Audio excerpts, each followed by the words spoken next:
Ever feel like there's more to World War Z than just Brad Pitt running from zombies? Oh, absolutely. Well, get ready, because we are going deep Yeah. into Max Brooks's book, the movie, the whole zombie thing. It's fascinating stuff. We've got this awesome review comparing them both. So Yeah. we're going to look at what the movie did right, Right. maybe where it went wrong, and what this whole zombie craze tells us, about ourselves. Yeah, absolutely. So one of the biggest things that jumps out is how the movie just ditches the book's whole style. It's wild, right? The book is like all these firsthand stories, this global tapestry. Right, like survivors. Exactly. Survivors, officials, you name it. Oh, wow. Brooks really builds this picture of how the pandemic just rips through everything, right? But the movie, it's classic Hollywood. One hero saving the day.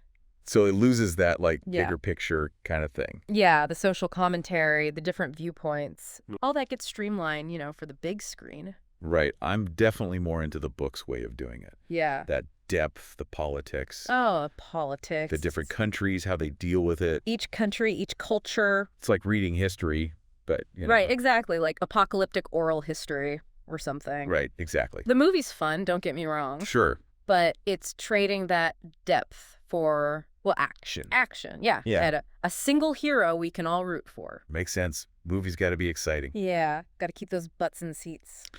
But you lose something in the process. You do, for sure. Like the book really makes you think. It does. About how society would actually fall apart. Yeah. But the movie, it's just, boom, chaos. Instant zombies, instant chaos. Well, speaking of instant, let's talk about how fast those zombies are in the movie. Oh, yeah. 12 seconds. Come on, that's ridiculous. Right.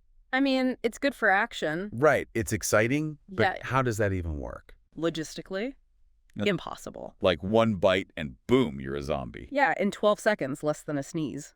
That's spreading faster than any viewers could, right? The book is much more realistic in that sense.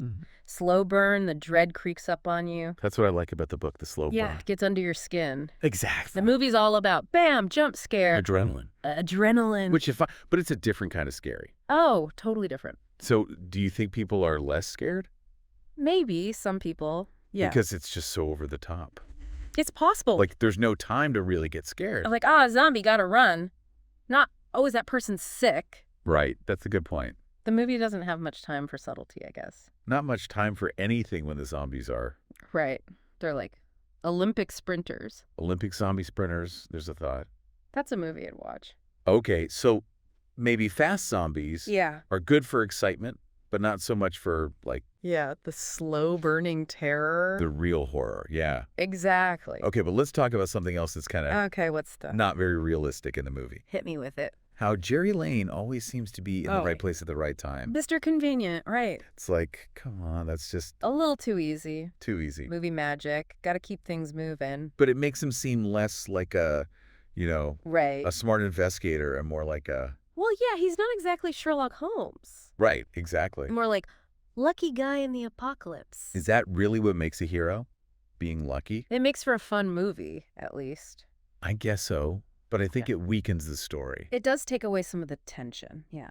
It makes it harder to really root for Jerry. Because he's not really solving problems. He's just stumbling into solutions. Exactly. It's less about his skill, more about plot convenience. Okay, so we've got fast zombies, a lucky hero. Yeah, we're racking up the issues. What else did the movie kind of mess up? Well, remember all those interesting characters in the book? Yeah, like the pilot, the Russian soldier. Oh, right, the doctor in India, so many voices. The movie doesn't really have that, does it? Not really. It's mostly the Jerry Lane show. It's the Jerry Lane show, featuring some other people briefly. Exactly. Like his wife and daughters, they're mostly there for... Right, just to give him a reason to save the world. Yeah, the emotional motivation. And what about Sijin? Oh, Sijin, the Israeli soldier. She had potential. Yeah, she was tough, smart. She could have been a whole separate storyline, like a badass zombie slayer. Right. But she fades into the background pretty quickly. The movie really missed an opportunity there Time. to show us different sides of this zombie war. To show us the world through her eyes. It makes you wonder if the movie just didn't trust the audience to handle more than just one hero's journey. one guy's story. Yeah, it's a shame because the book proves It does. that we can handle it. We want those different perspectives. Right, and I think it would made the movie even better. Oh, absolutely. More realistic, more Human, I think. human. Yeah, that's the word. So it seems like the movie really shrunk down. It did. It zoomed in, huge global story. Yeah, it traded scope for a single narrative. And maybe lost some of its power in the process. That's the question, isn't it? It is a big question. Did that trade-off work? Did it work? Did it hurt the movie? We'll have to keep thinking about it. We'll keep digging, for sure. Okay, so we've talked about how the movie kind of drops the ball on the bigger picture, the different perspectives. He's got a lot to unpack. But what about the stuff it does well? Oh, there's plenty of that, too. Let's talk about that after the break. Sounds good to me. So before the break, we were talking about how the movie, misses some of those bigger ideas from the book. Right, like how governments totally mess things up. Oh, yeah, the book really goes there. And like how people just lose it. Panic, rumors, the whole 9 yards. And it's like, we've kind of seen that in real life, haven't we? Oh, absolutely. Brooks was weirdly prophetic. Yeah, it makes you think, like, are we really ready for something like that? That's the question, isn't it? A real pandemic. Yeah, a global crisis, something that just throws everything upside down. The movie kind of just skips over that, doesn't it? Yeah, it's more focused on, like... Cherry Lane to the rescue. One man against the zombie horde. Right, so is that, like, a good thing or a bad thing? Well, it's Hollywood, right? They love the lone hero. Makes sense. It's easier to follow. One guy's journey, clear stakes. But you lose that whole sense of, like... the bigger picture. Yeah, how the whole world is dealing with it. All the different ways people react, the different choices they make. So it's like, the book is saying... yeah. This is how society breaks down. Yeah. And the movie is saying... this is how one guy saves the day. Which, both are interesting. Oh, absolutely. They're just different kinds of stories. Different flavors of zombie apocalypse. Exactly. But I think the book's way just hits harder. Because it's more real, right? Yeah, more realistic and yeah. It makes you think about stuff. About how we'd actually handle something like that. Like, would we be the hero or the one panicking, hoarding toilet paper? Right, hoarding toilet paper. Hey, everyone's got their apocalypse plan. Okay, but what about the global politics stuff? Oh, yeah. The book dives deep into that. Like how different countries react. Each country has its own strategy, its own successes and failures. It's almost like a political thriller set during a zombie outbreak. Yeah, that's a good way to put it. The movie, though, it kind of simplifies all that. It's like find the cure, save the world. One solution fits all. Which, again, makes for a good movie. Sure, it's tidy, it's satisfying. But maybe not very realistic. Not very. Because in real life, there's complications, unintended consequences, the whole mess. The mess. And the book really embraces that mess. It wallows in it, in a good way. So maybe the movie's ending is too neat. Too easy. Yeah, a little bit. It's like, problem solved, humanity wins. But the book leaves you wondering, like... what happens next? What's the cost of this victory? Did we really win? Right. Did we lose something along the way? Deep stuff. Zombie apocalypse makes you think. It does, in the right hands. In the right hands, exactly. Okay, so we've talked about how the movie kind of simplifies the pandemic. Streamlines it, yeah. And how it gives us this, like... easy solution, a happy ending. But what about the stuff the movie does well? Oh, the movie does plenty well. Like those crazy zombie hordes? Visually, they're stunning. Yeah, that scene where they're climbing over the wall. The Jerusalem wall? Yeah. Gives me chills every time. Pure spectacle. Just a wave of zombies. Like ants, but way scarier. Way scarier and way bigger. The CGI is amazing in those scenes. It really is. They nailed it. You really feel the scale of it, the overwhelming. You hear numbers, the relentlessness. The relentlessness, yeah. You can't stop them. You can only try to survive. But some people say the CGI makes the zombies less real. Yeah, less scary. It's that uncanny valley thing, right? Maybe.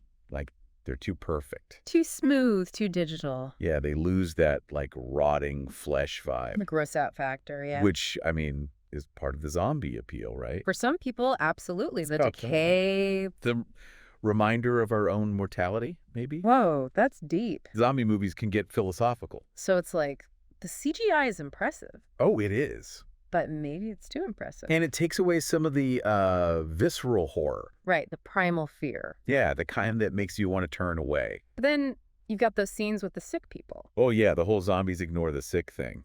That was a bit weird, wasn't it? A little convenient, maybe? Like, how does that even work? They never really explain it. It feels like they just needed a way for Jerry to win. Yeah, win. Yeah, to find a solution. It's a big plot hole, for sure. And it makes the zombies seem less threatening. Yeah, less like a force of nature. And more like picky eaters. Picky eaters, that's one way to put it. They've got standards, these zombies.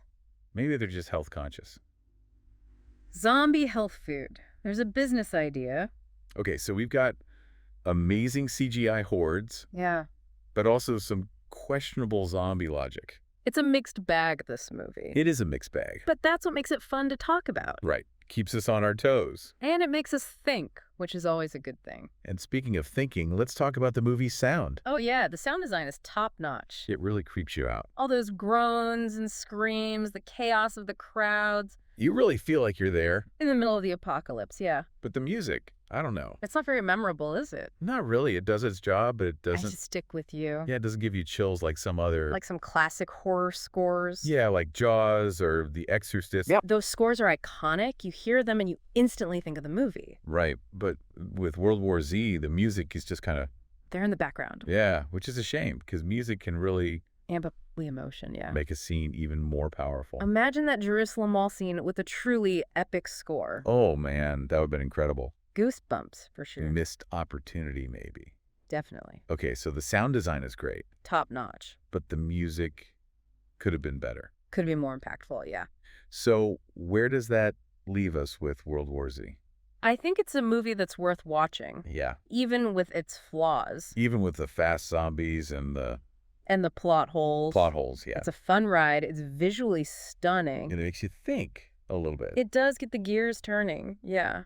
So maybe that's enough. Maybe that's all we need from a zombie movie sometimes. A little bit of fun, a little bit of fear. And a whole lot of zombies. A whole lot of zombies, exactly. That's the important part. All right, so we've covered a lot of ground with World War Z. We've dissected it, analyzed it. Compared the movie and the book. Found the good, the bad, the zombie-tastic.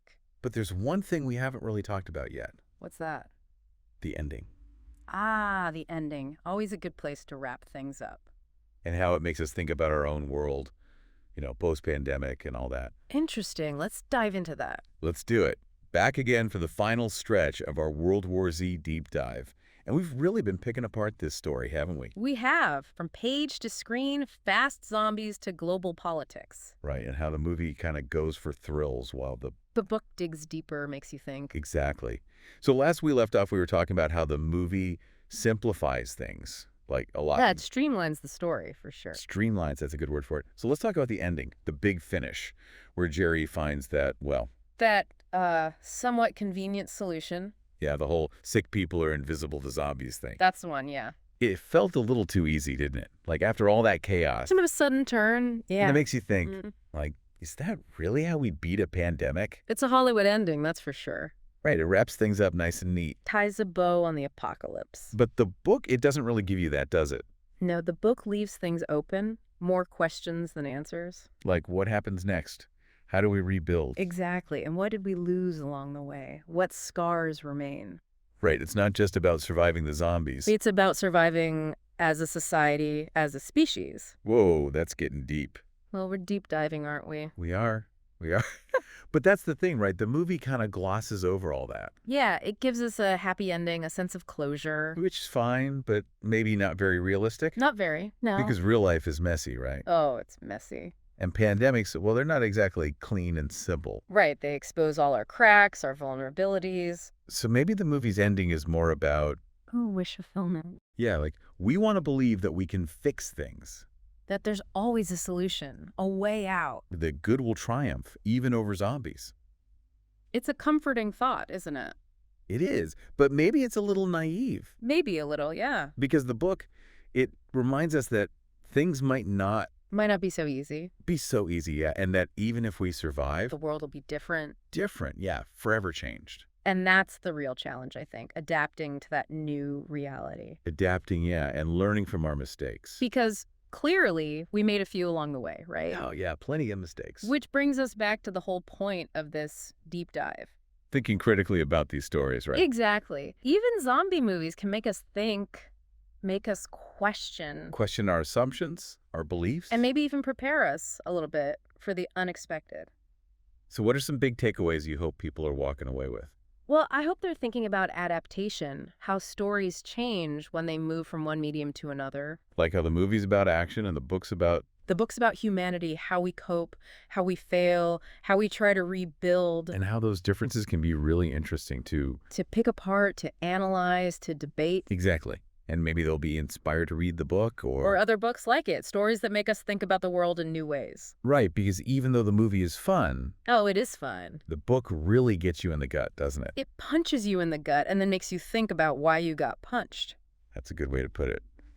So, to wrap things up, World War Z, movie versus book. Two sides of the same coin, both worth exploring. Both entertaining, but in different ways. And both ultimately reminding us that the zombie apocalypse is A reflection of ourselves, our fears, our hopes. and maybe, just maybe, a warning about what could happen if we're not careful. Whoa, that's a thought to leave us on, isn't it? Something to chew on for sure. Well, folks, that's our deep dive into World War Z. We hope you enjoyed the ride and maybe learned a thing or two along the way. Stay curious out there and keep those...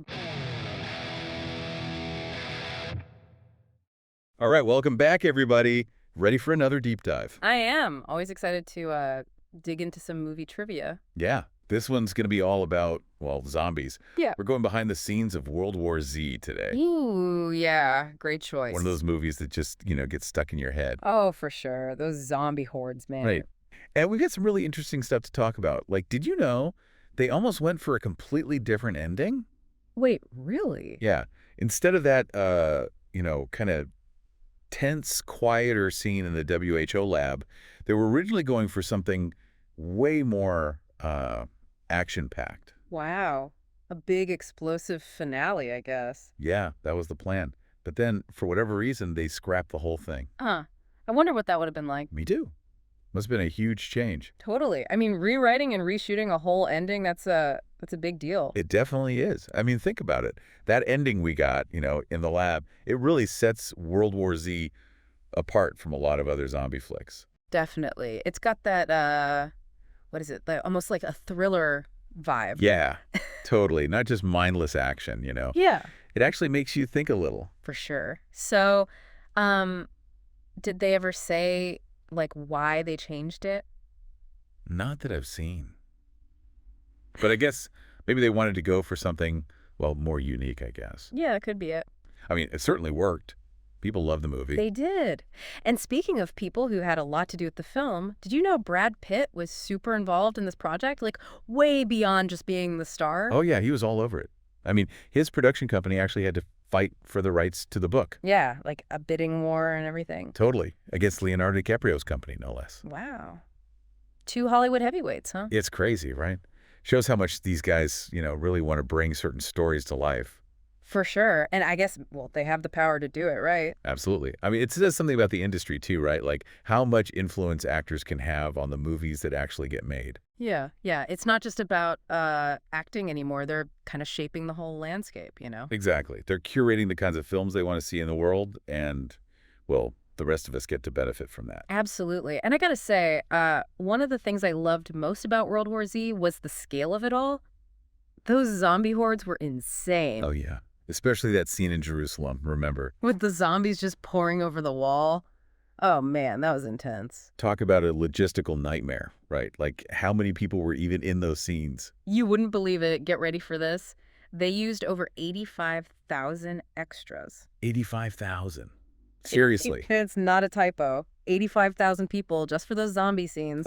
That's more people than live in my entire hometown. It's mind-boggling, right? The scheduling alone must have been a nightmare. Not to mention the safety, the food, the water. I mean, how do you even begin to coordinate something like that? It's crazy. And then, on top of all those real people, they added even more zombies with CGI. Yeah, that's right. They had to really get that sense of, like a massive, overwhelming swarm. Exactly. It's like a tidal wave of zombies. It's just relentless. And it totally works, right? It really captures that feeling of, well, like the whole world's gone to hell. Oh, yeah. No escaping it, But you know what's even crazier? They actually filmed a bunch of scenes that never even made it into the final movie. Seriously? Like what? Like a whole prologue, apparently. It was just supposed to show how different countries reacted to the outbreak, right when it started. Oh, wow. That would have been interesting to see. Right. Like, imagine seeing how different cultures dealt with it, different governments, different people. Yeah, yeah. Would have added a whole other layer to the story. Exactly. It's almost like, well, like a missed opportunity, It is. But I guess sometimes, things just get cut for, whatever reason. budget time. Yeah, that's probably it. But Yeah. still, it makes you wonder what the movie could have been, right? Totally. I mean, even with those scenes missing, World War Z was still a huge success, wasn't it? Oh, yeah. Massive box office hit. Over $540 million worldwide. Wow. That's a lot of tickets. It is. Makes you wonder what the magic formula was, right? Right? Was it Brad Pitt?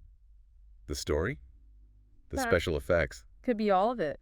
Or maybe, just something about zombies that people just can't resist. Yeah, I guess there's always that, right? What? We love a good zombie apocalypse story. We do. So I guess what we've learned today is that, well, even with a movie as big as World War Z, the journey from page to screen can be pretty wild. Oh, yeah. It's not always a straight line. Right. Things get changed, things get cut, and, sometimes it all works out in the end. It does. And I mean, think about it. If they'd kept that original ending or if they'd included that prologue, who knows what the movie would be like? Right. It's fun to think about, Right. Like, what if they'd gone a different direction? Exactly. So, listeners out there, what do you think? How would those changes have impacted World War Z? Would it have been better? Worse? It's a fun thought experiment. Definitely. Food for thought. Yeah. And maybe even a reason to rewatch the movie, just to think about all the possibilities. Always a good excuse to watch a zombie flick. Thanks for joining us for another deep dive. Anytime. See you next time. See ya.